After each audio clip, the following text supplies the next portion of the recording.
Thank you for joining us tonight for Stage One Families Theater's Theater for Everywhere Artist Panel, exploring making theater for young audiences during the pandemic.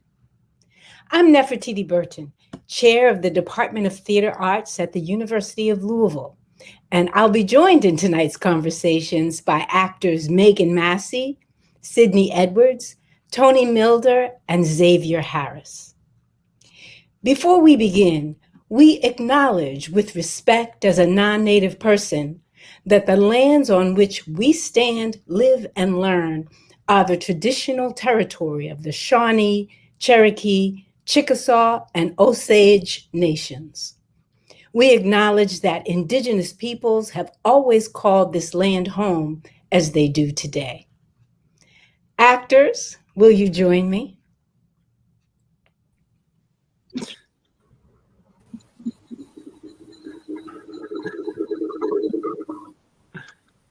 Hi there, everyone. My name is Tony Milder. I played the narrator / host / myriad of other characters in Monster of Mine. And currently I'm lucky enough to be working as a full-time actor, getting ready to shoot my first film this summer. Hey everybody, my name is Xavier Harris. I played Jason in The Right Shoes. I am also currently a full-time actor and just got done wrapping up my term with the professional training company at Actors Theater of Louisville. Hi everyone, my name is Sidney Edwards. I played Jamie in Monster of Mine. I'm an actress, singer, and I'm also the director of the African American Theater program at the University of Louisville. Hi, I'm Megan Massie. I played Hannah in The Right Shoes. I am an actress, a writer, a director, and I'm also the director of New Faces at Heyman Talent Agency. So Megan, what was it like to be a working actor in 2020?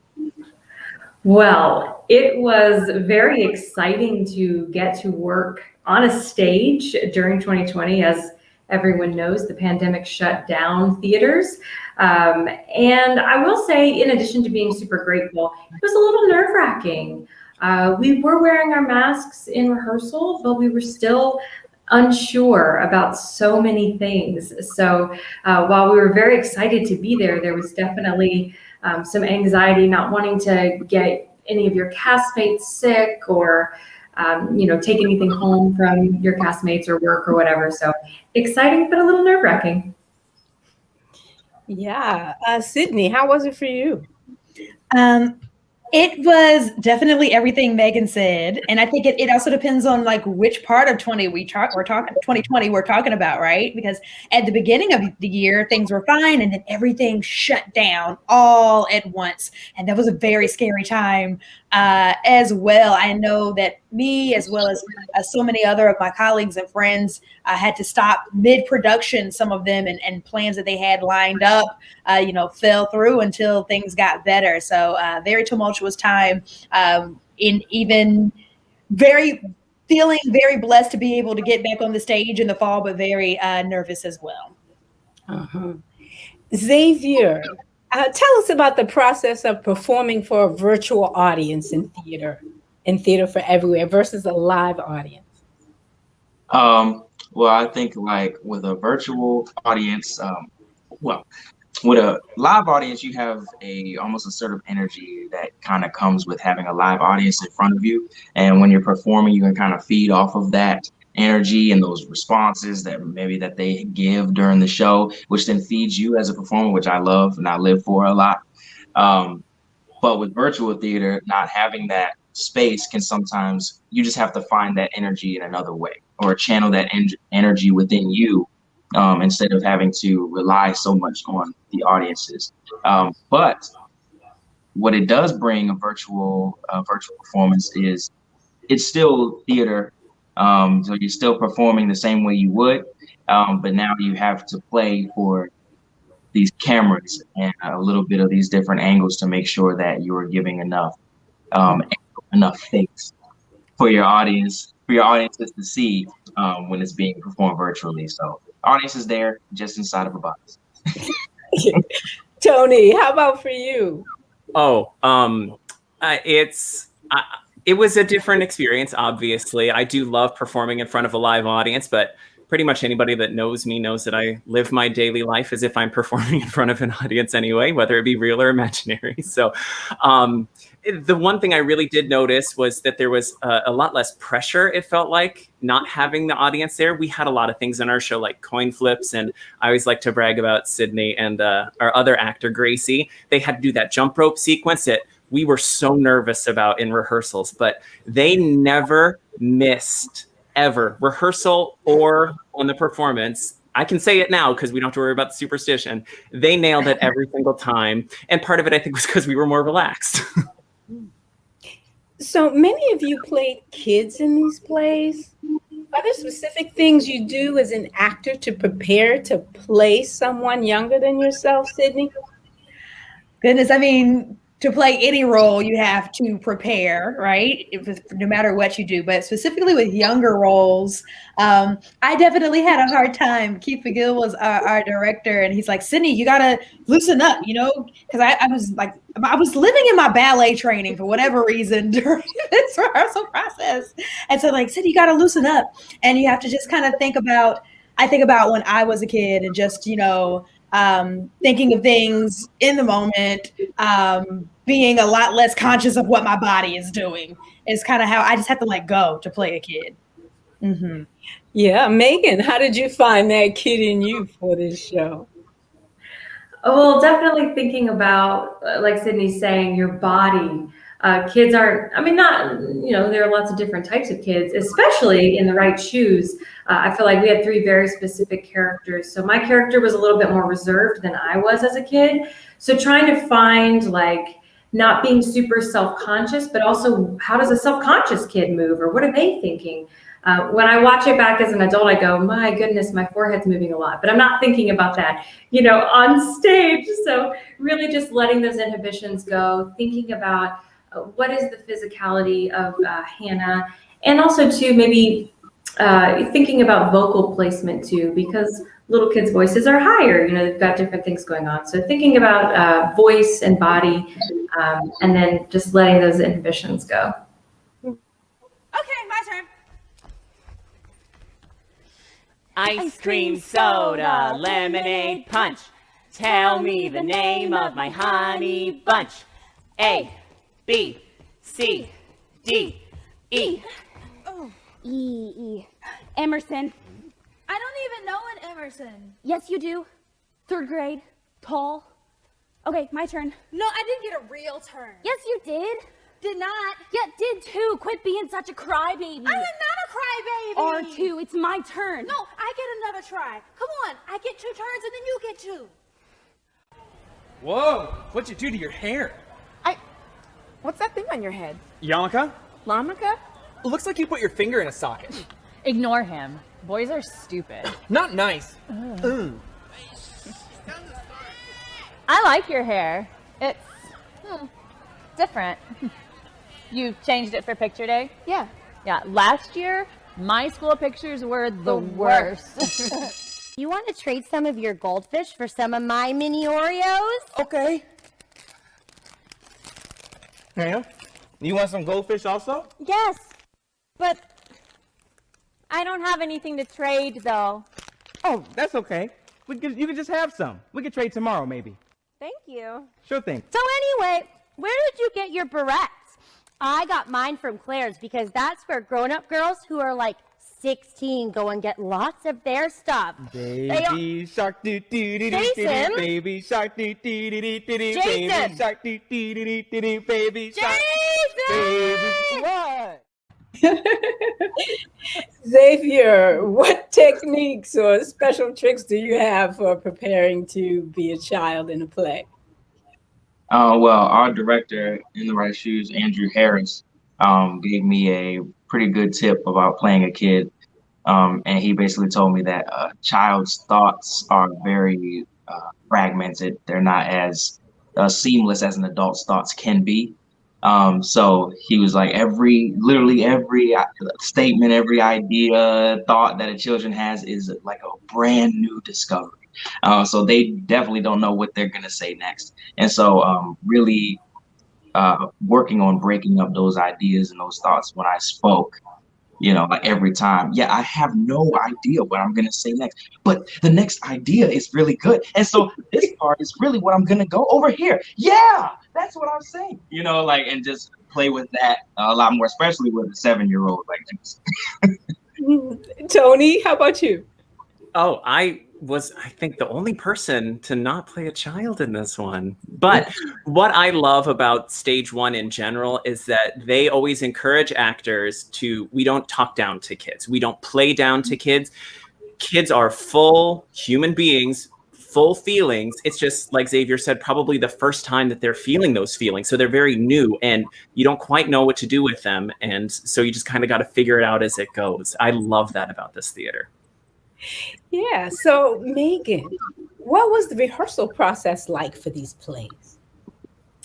So the first few days of the rehearsal process, we actually did over Zoom.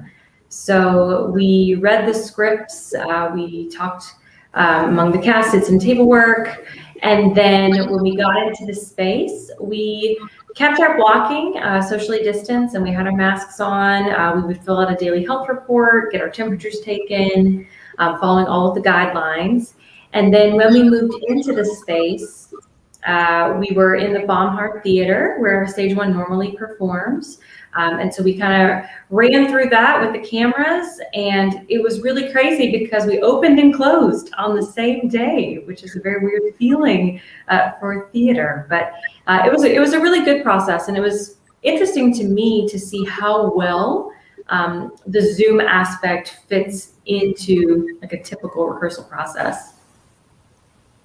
Was your process similar or different? Yeah, very similar. I think one of the things that stuck out to me first is that the entire process was only 3 weeks long. Like, we had to limit exposure, but that's also like a really quick time to put something together, especially when, pre-COVID, you're used to having 6 weeks for a project, right? In a lot of circumstances. So the truncated time, wearing those masks, for every rehearsal, except for when we were being filmed, posed a very interesting challenge because I found myself having to really pay attention to my fellow actors' body language because I can't see half of your face, right? So really paying attention to what we're saying with our bodies, and it even helped us with our diction because we have to be heard through those masks. So they were challenges that I think are helpful in the long run, but definitely a different experience. Tony, in Theater for Everywhere, what was your biggest lesson? What will you carry with you from this experience? There's so many lessons. It was such a strange, wonderful, interesting experience. I would say my big overarching lesson is just that art will happen. It's going to happen. It's going to endure. We dealt with a lot of changes this year, like have been mentioned, doing things over Zoom. We as theater artists tend to be very touchy-feely, physical people, and we can't do that suddenly, but the process still happened.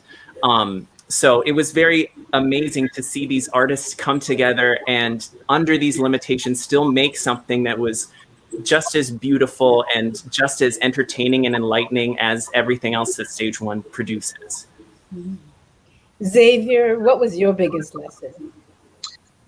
Just to never get rid of my inner child. Like they're playing these kids and bringing them to life. There's something very fantastic to be had about being able to be in tune with a 7-year-old child inside of you, though you're 26, 30s, whatever, that you can still have that connection to yourself when you were a kid and bring that out, especially being a creative and an artist, like having that childlike curiosity and discovery in the world is something to really hold on to. Yeah. Megan, what will you carry with you from this experience? I love all of the people that I work with at Stage One. So I always love meeting and working with new people. I knew Xavier. I knew our playwright, Keith McGill. I knew the other character, Mikal there. I mean, I knew everybody, but I'd never gotten a chance to work with them. So with every show that I get to do, I love to take the new friendships and relationships with me. And something that I think Theater for Everywhere hopefully will have a lasting legacy is that, sometimes your family that doesn't live here, they don't get to see in shows. They can't always travel in. So the accessibility and being able to share that with people across the country or even in foreign countries has been really great to get to share those experiences with the folks that I'm working with on stage, and then friends and family that are maybe outside of the region. Sidney, what about you? I think that the biggest word that I'll take with me is like adaptability, right? I feel like this company was one of the first that I really knew of that was like, okay, we're really going to pivot this thing, and we can't do it the way that we usually do it, but we're going to find a way to do it. And we found a way to do it safely and a way that made it accessible to others. So being able to adapt and just these crazy circumstances and just how fulfilling it is to meet that challenge is what I'm going to take with me. Uh-huh. Well, speaking of pivoting, Tony, were there any special COVID rehearsal tricks that you learned? I guess, yeah, everything was very interesting. I think it's kind of been said before, but we did have masks on for the entirety of our rehearsals, except for when we actively performed for the cameras. We always try to stay 6 feet apart in rehearsals, and even in blocking. You'll notice if you really pay attention, which we tried to make it look natural, but if you pay attention to it on stage, we rarely get close to each other. So that's just another challenge that we had to deal with. We took temperatures at doors. We had so much sanitizer everywhere, and even the timing between our rehearsals, because all of these shows were rehearsing at the same time, but not in the same time slot. So like Monster of Mine was never in the same room as The Right Shoes. We never saw each other as two different casts, which, I mean, I'm friends with all these people and I miss them so much. But it was an important safety protocol that Stage One did implement. And, I, in the end, am very happy that it happened. Mm-hmm. Megan, did you learn any special COVID rehearsal tricks? Just an awareness, keeping the space, and also too, I think being mindful when you're out and about. You didn't want to necessarily do anything that would jeopardize the beautiful work that you were doing. So just bringing that extra level of awareness and care for those around us, and hopefully everybody sort of took that with them from this past year. Mm-hmm. Xavier, what was your favorite costume, props, scenery, sound, or lighting in your production? My favorite prop was the goldfish. Just the goldfish and singing Baby Shark with the goldfish in my hand, playing as if it was a little shark or a little fish. That was my favorite thing to do. And then always, of course, eat it afterwards. Sidney, did you have a favorite prop or a favorite piece in your show? Oh, yes. So we had the huge monster puppets, and I have never worked with anything like that in my life. And it's on my head, and it's on my arms, and it's huge and colorful and big. And I just felt like this freedom to be so monstrous in it. Like, it was such a freeing feeling to play a monster, right? And to have that supported by my costume in like this huge, beautiful way. I definitely felt like I was on Sesame Street or something, but they were just beautiful. Like, Allison designed them so beautifully, and they were so much fun to play with. Thank you. Tony, would you please share a piece of advice for new performers and those who are just starting their pro careers? Yeah.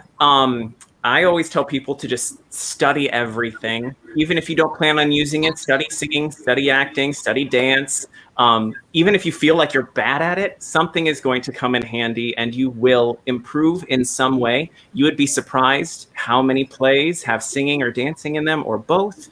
And just the knowledge of your body and your voice that will serve your acting is just... It's so important to have that instrument in tune in order to express yourself well. Mm-hmm. Xavier, any advice? Yeah, this will go along the lines of what I said earlier about the inner child and curiosity. Like, just stay curious as a performer. Try to discover new things, keep learning, talk to people, be open to meeting new people and just being in new areas.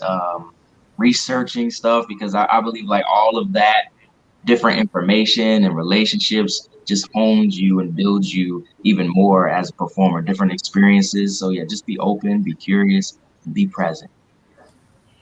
Thank you. Megan, thoughts from you? I would say, I say this a lot actually, and I say it to myself still. Don't tell yourself no. There are other people that get paid a lot of money to do that. So don't do it to yourself for free. So we will tell, oh, I can't do that, or ooh, Shakespeare's too hard, or oh, I can't really sing, or oh, you know, don't downplay yourself. Like, go for things. Like Tony and Xavier are saying, try new things. You never know. You don't have to be perfect at the first thing that you try. You don't even have to be perfect the 15th time you do something. But keep going. Be a good support system for yourself, and find people around you that are also going to lift you up. And don't be afraid to try new things and fail beautifully. Thank you. Sydney, how about you? Oh, my quick little tips are: one, definitely know that this is what you want to do, because it's not an easy road by far.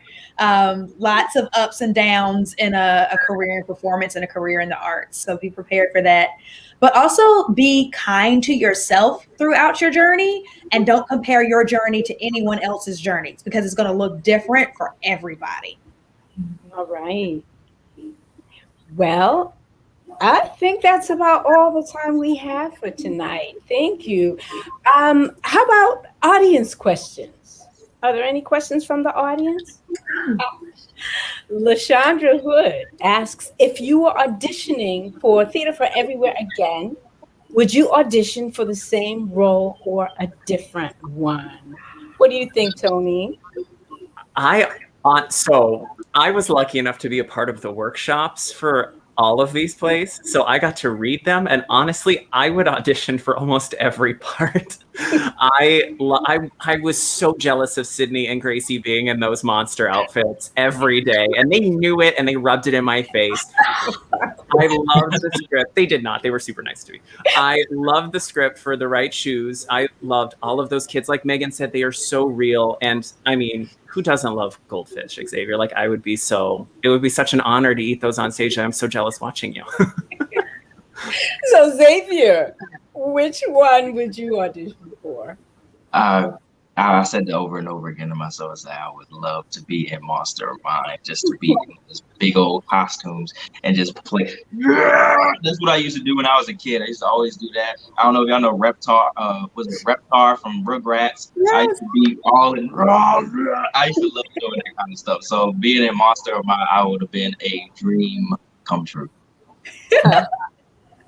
Megan? I loved the play I ended up in, The Right Shoes by Keith McGill. I love both of the female characters. Megan Adair played the character that most resembled me as a child. So it was interesting to see the type A, really worried and I gotta be perfect, played by somebody else, and to play the foil to that. So I'm really happy with where I ended up. So I would probably stay in the same show, but be happy with either character. Okay. And Sydney? I'm a yes-ander. I can do this and this, I love my big puppets. But I think if I could audition for something else, I would try to be maybe Miss Big Hair Don't Care, just for that costume. Oh my God, it's that wig, that purple wig. I want to wear that. Just for the wig. All right. Well, do we have any more questions from the audience? Oh, here's one. If you could meet your character in real life, what would you want to ask of or say to them, Tony? Where did you get that remote? I want that. I would love to pause life and just have some conversations with some select people in my daily life. So I think that would be a number one for me. Okay. Megan, how about you? I would say, oh, Hannah, darling, you're going to be okay. You're going to be okay. All of our characters were so stressed out and worried, and you're going to be fine. You're going to be okay. And I would give her a hug. Xavier, what would you say to that 7-year-old? I would tell little Jason that he's such a bright soul. He's such a caring person, and that all of that energy that you bring is going to come right back to you. And now that picture is up, that SpongeBob shirt is awesome. Don't ever get rid of it. When you get older, give it as a hand-me-down to your son or your daughter. And last but not least, Sidney, what would you say to your character? I think I would say to my character that she's really lucky that she has somebody around to teach her how to deal with her monsters, because not everybody gets that kind of care and love, and it's important to know that. So I'm glad that you're learning it at a young age. Huh. All right. Okay, if we don't have any more audience questions, any more? Okay. I guess that's all we have time for. So I'm going to have to say thank you to Megan and Sidney and Tony and Xavier for sharing your discoveries and your process. And thank you to the sponsors of Theater for Everywhere. You made this exciting process possible. For those of you at home, if you haven't seen Theater for Everywhere, it's available for streaming purchase for only a few more days, only until June 2nd. So check it out today to learn more about what we've been talking about tonight. Thank you all and have a wonderful night.